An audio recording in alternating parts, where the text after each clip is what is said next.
My name is Maris Vale, 24 years old. The night my father's hand found my face, the house smelled like boiled carrots and overcooked beef, a thin, joyless steam that stuck to the curtains. The slap itself was fast and bright, a clap that cracked the room into two, before and after. The bowl rattled, a pale soup lapping the rim where the salt should have been. I'd forgotten it. I tasted iron and said, "I'm sorry," out of habit, like a reflex you learn when you live inside someone else's weather. Across the table, my mother Barbara stirred her spoon as if listening to distant music. She didn't look at me, only nudged the floral centerpiece a notch to the left. "Let's not make a scene," she murmured, the way some people say grace. I pressed a cold glass to my cheek and watched my father's shoulders settle as if he'd adjusted a crooked painting. The chandelier threw a neat ring of light on his plate. He chewed loudly, like punishment. I tucked the apology back into my mouth and let it dissolve there. In this house, the walls listen. The fireplace was still warm, though we hadn't lit it since last week. Black paper curls sat among the ashes, as if something had been burned in a hurry. Half an envelope brand name, still visible in a corner like a signature that never quite died. On the credenza, the mahogany desk's middle drawer was locked again. He kept the key on a chain he wore to bed. Morning smelled better, coffee and the sugared crust of toast, but the bruise had ripened, a dull violet under a pleading layer of concealer. My father leaned close, breath edged with last night's whiskey. "At noon, an important guest," he said, tapping the face of his watch with one finger. "You will smile. You will look presentable." Then, softer, a blade wrapped in velvet.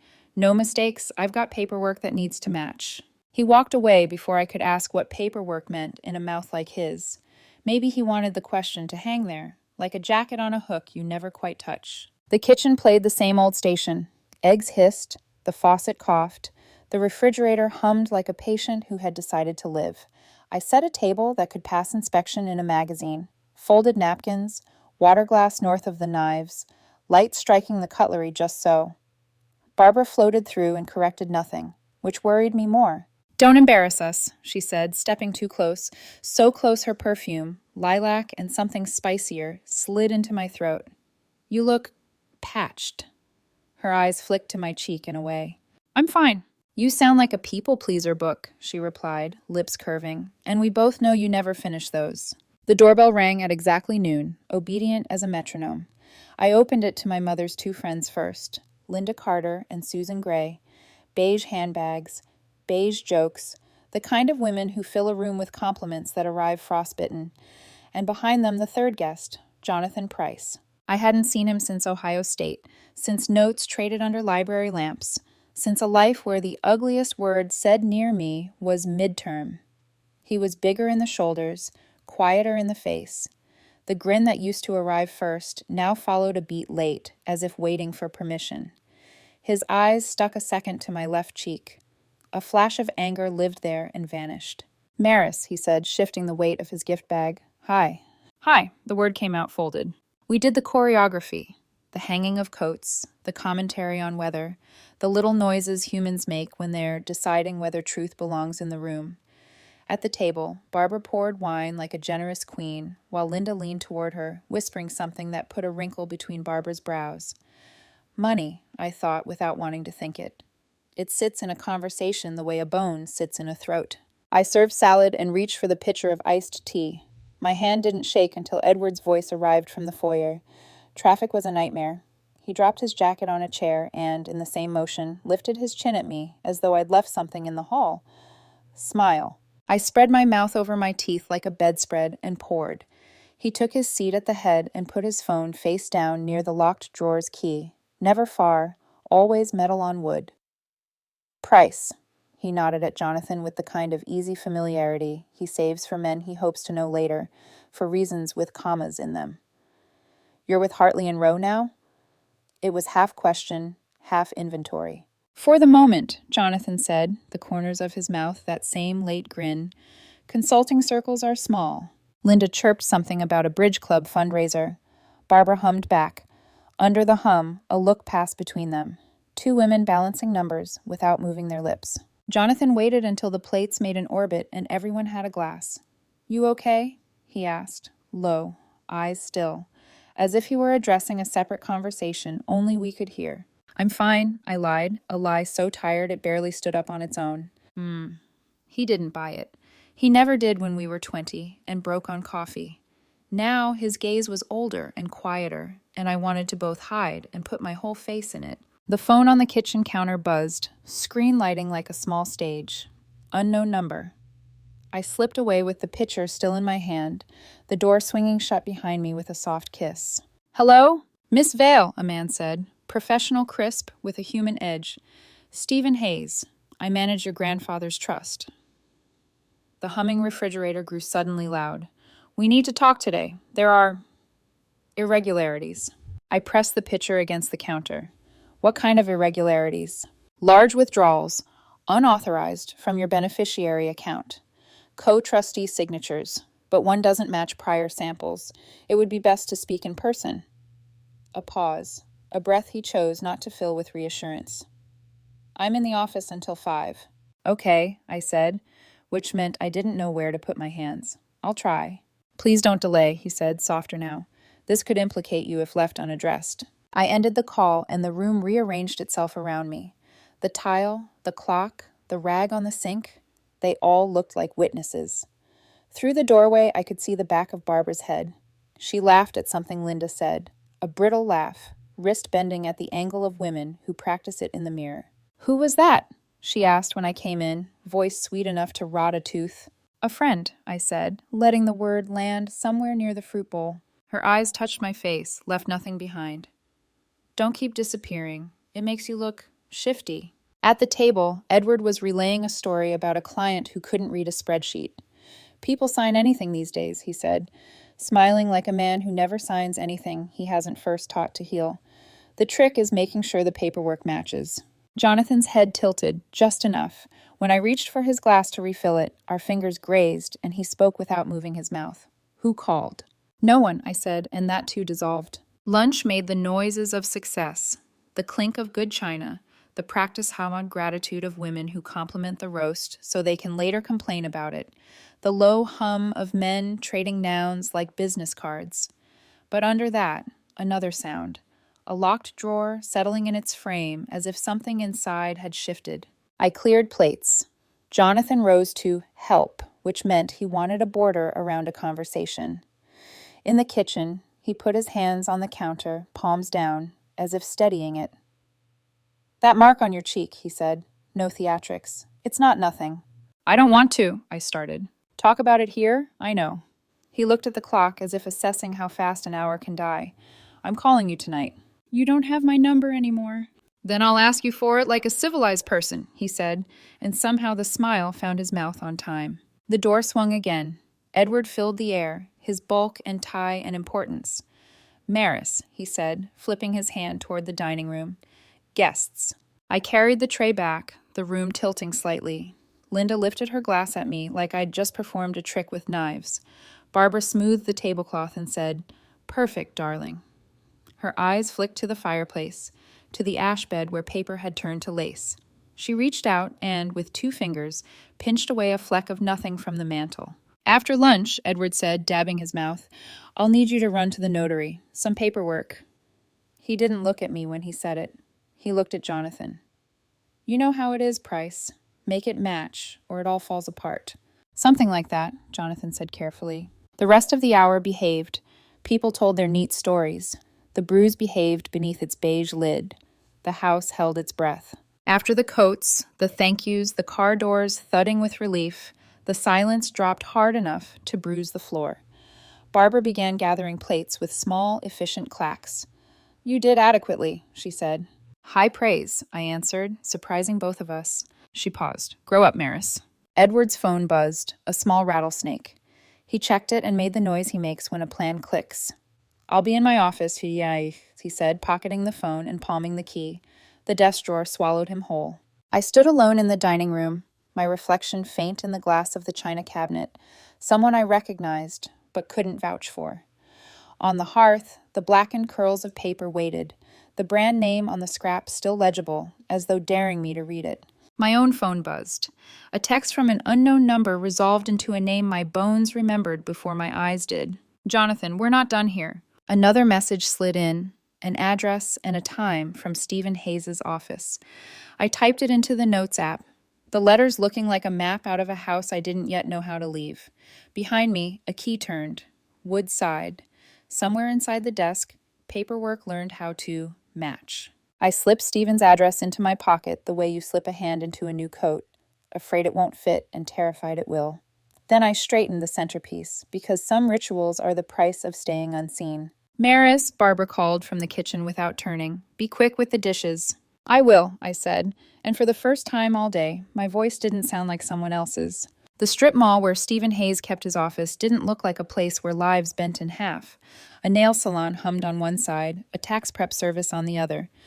Stephen's door bore a fading gold decal, Hayes Financial Services. Inside, the air was dry and quiet, papers stacked in deliberate rows. Stephen was middle-aged, hair trimmed to obedience, tie a shade of gray that matched the blinds. He didn't waste time on pleasantries, just pointed to a folder on his desk. Maris Vale, he said, sliding the papers toward me. These are your grandfather's trust disbursements. You're the sole beneficiary, but someone's been draining the account. I lowered into the chair. My throat worked before my voice did. How much? $75,000, Stephen replied, calm but clipped. Over the last year. Withdrawn under your name.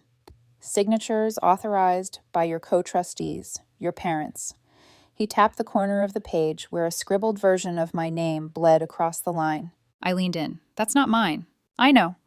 He opened another folder, showing side-by-side comparisons, bank slips with shaky curves, then a page from my college application with my sharp, careful handwriting. Notice the difference in the S and the flourish on the V. Someone's trying to match you, but not well. I traced the forged signature with my finger, pulse hot.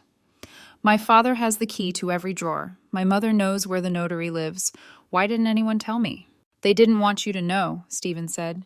His tone softened, but his eyes didn't. Legally, as co-trustees, they have access, but using your name like this is fraud. And if it's not stopped, you could be the one held responsible. My stomach tightened. Fraud. Responsibility. The words circled like crows. What happens if I don't do anything? He clasped his hands. Then the withdrawals continue. And if the trust is audited, you'll be implicated. You could face charges. You need to file a formal complaint today. The folder sat between us, heavy as a verdict. Stephen leaned back. This is about more than money. It's about whether you want control of your life back. If you don't, they'll keep taking it. For a moment, the room felt too still.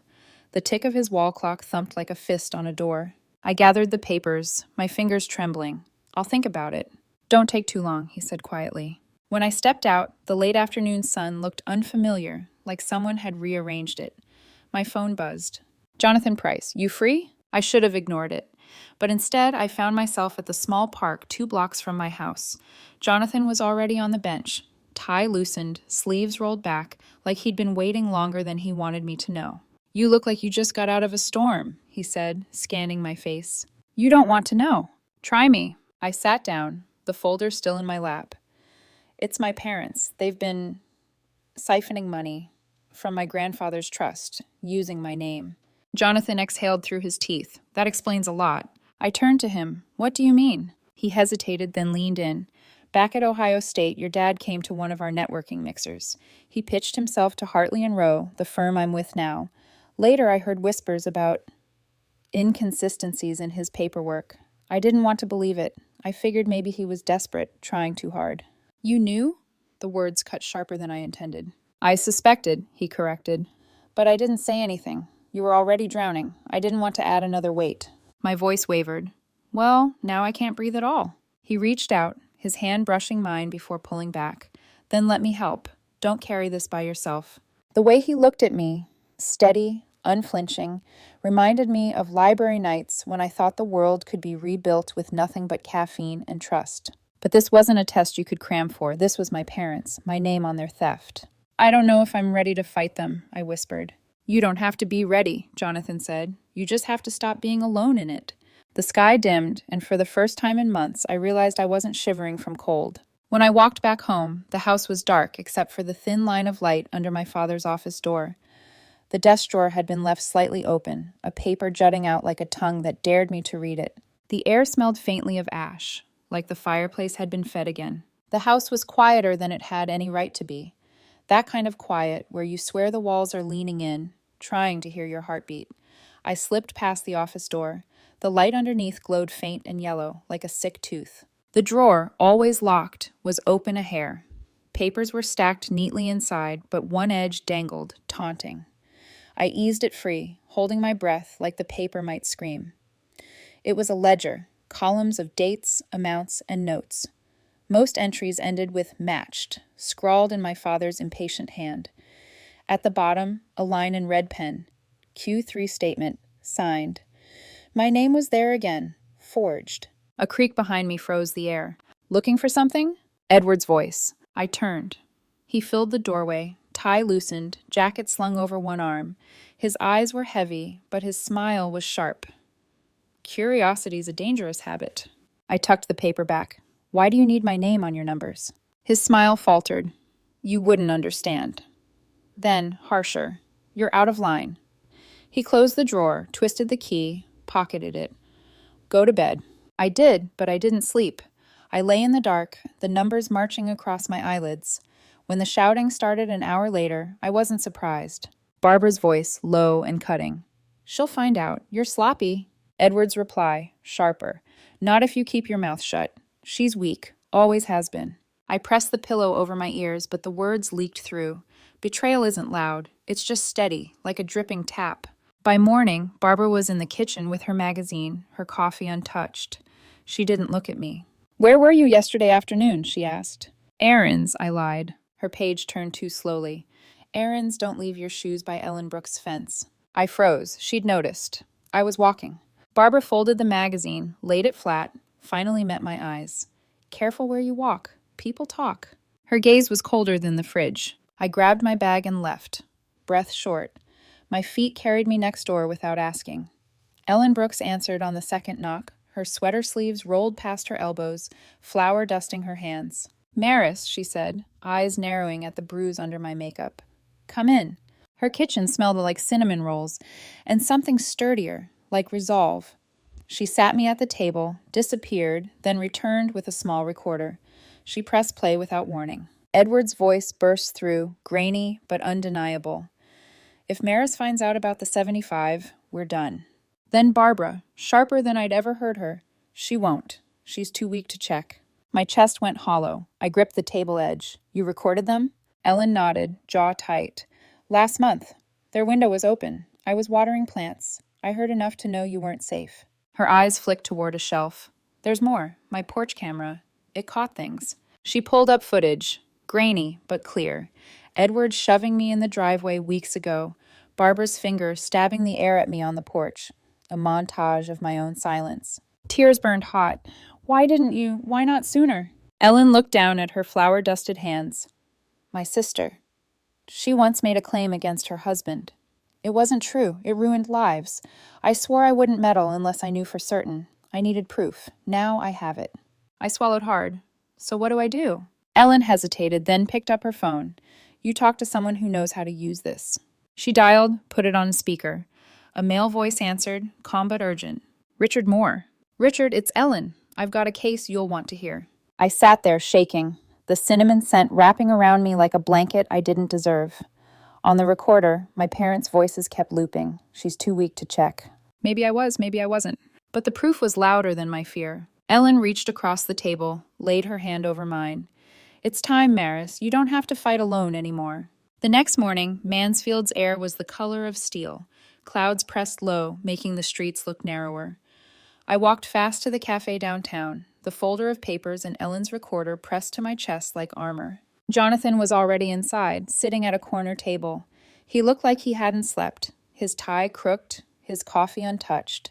Across from him sat a man I didn't know. Thinning hair, notepad ready, eyes sharp but kind. This is Richard Moore, Jonathan said, rising as I slid into the booth. Reporter. He covers corruption cases. Richard leaned in. Ellen told me enough, but I need documents, audio, anything that can survive scrutiny. I placed the folder between us, my fingers reluctant to let go. Bank records. Forged signatures. Stephen Hayes flagged them. Then I slid over the recorder. And this, my parents, on tape. Richard's pen moved fast. This is more than a story. This is evidence. I'll hold it until after court. It's stronger that way. But if you want protection, the light of the press is the safest place to stand. I nodded, throat tight. Jonathan's hand brushed mine under the table, not claiming, just steadying.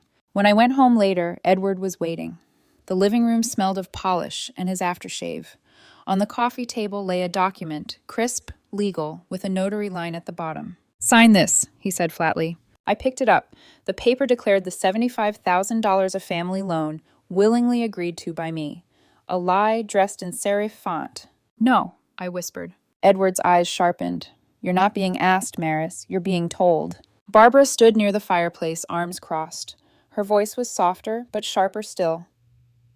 "If you don't, he'll lose everything. We all will. Don't be selfish." Selfish. The word echoed like a curse.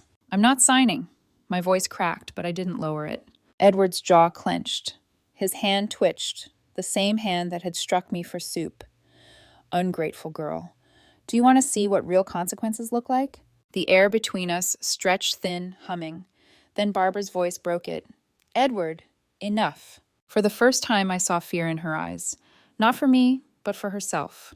For the crumbling life she'd polished like silver. I dropped the paper back on the table. "I know what you did, and I have proof." Silence. Only the clock ticked, small and smug. I turned, grabbed my bag, and walked out the front door. My legs shook, but I didn't stop. Ellen's porch light was on, steady like a beacon. She was waiting, her spare room already made, as if she'd known. That night, as I lay in her guest bed, my phone buzzed. An unknown number again. The message read, "Stop digging, or the reporter eats the story." My heart thudded. Someone else knew. Someone watching. I gripped the phone until my fingers ached. For the first time, I realized this wasn't just a family war. It was bigger. And I was in the middle. The courthouse smelled of polished wood and nervous breath. The echo of footsteps clattered too loudly against marble floors, and every door creaked like it wanted to announce the end of someone's life. I sat at the plaintiff's table, Jonathan at my side, Ellen behind me like a sentry.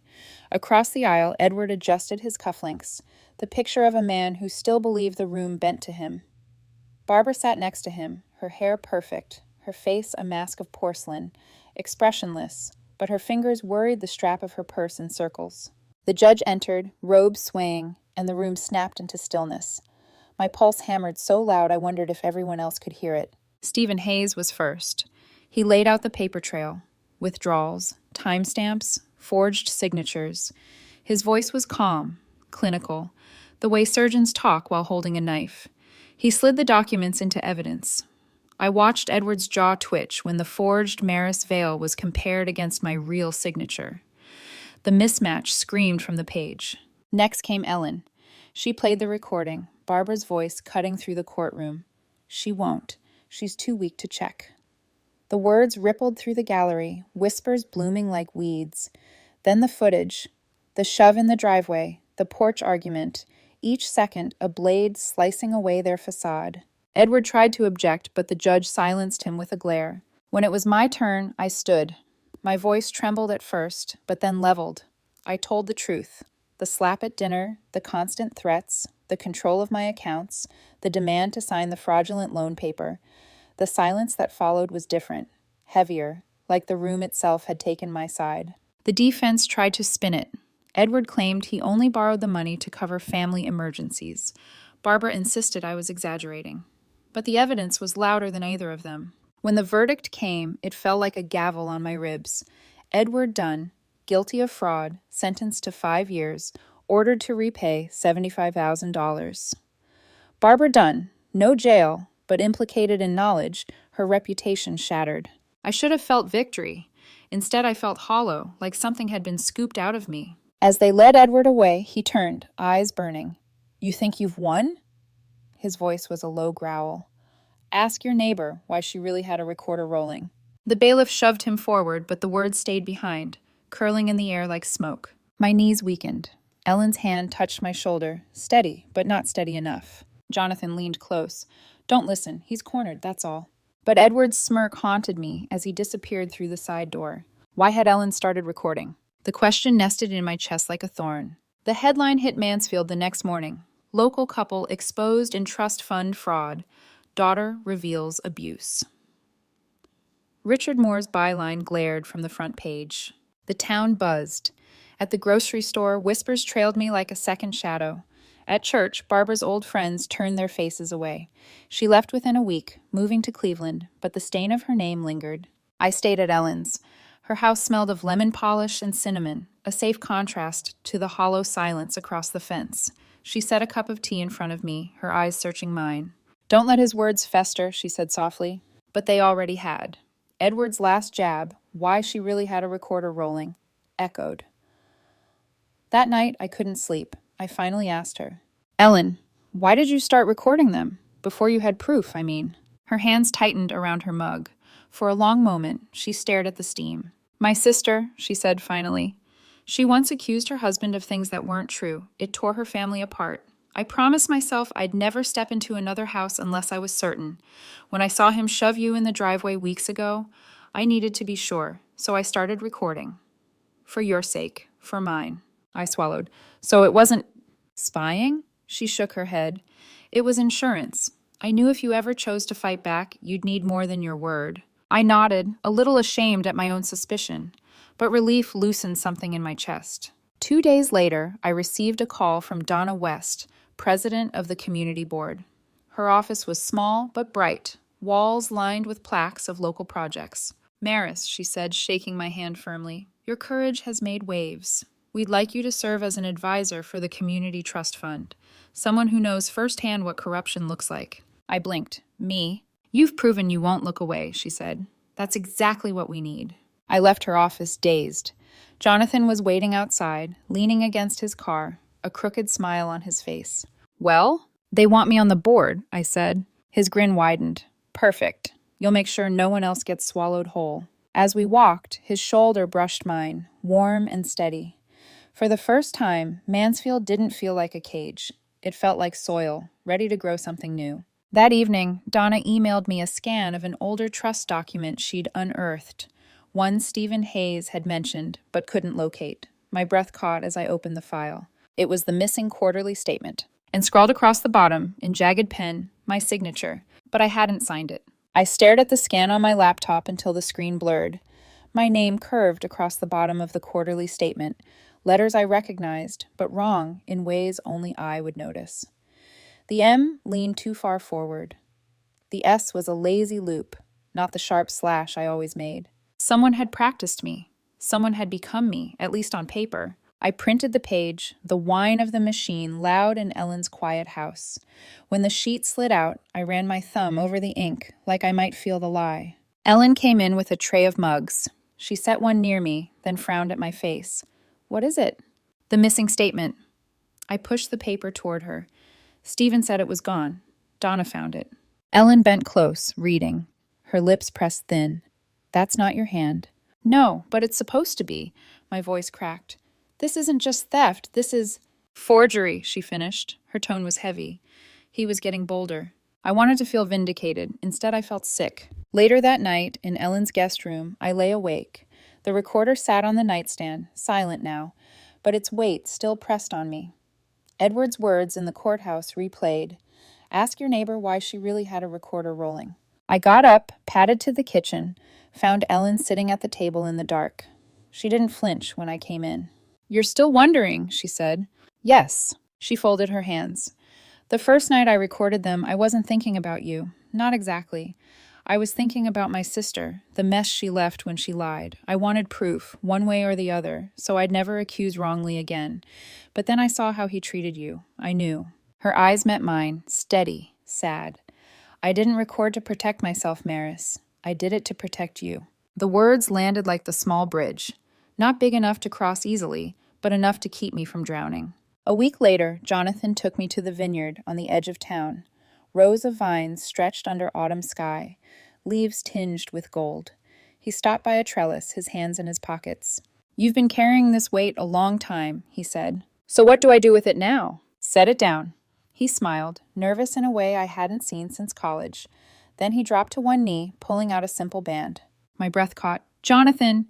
I don't care if the whole town is whispering. I don't care if your name is in headlines. I want you, scars and all. Tears burned hot. After everything, especially after everything. The vines whispered in the wind. I nodded, laughter breaking through the tears. Yes. He slipped the ring on my finger, his hand steady, mine trembling. For the first time in years, I felt the bruise of my father's hand fade, replaced by something else. Promise. Weeks later, the wedding was small but bright. Ellen walking me down the aisle, Richard snapping photos, Donna clapping loud enough for 3. Barbara sent a letter, full of apologies and pleas. Edward sent one too, written from his cell. I set them both aside. I didn't need their voices anymore. At the reception, I served soup I'd made myself. Rich, golden, perfectly salted. Jonathan laughed when I ladled it into his bowl. Finally got the seasoning right, I said.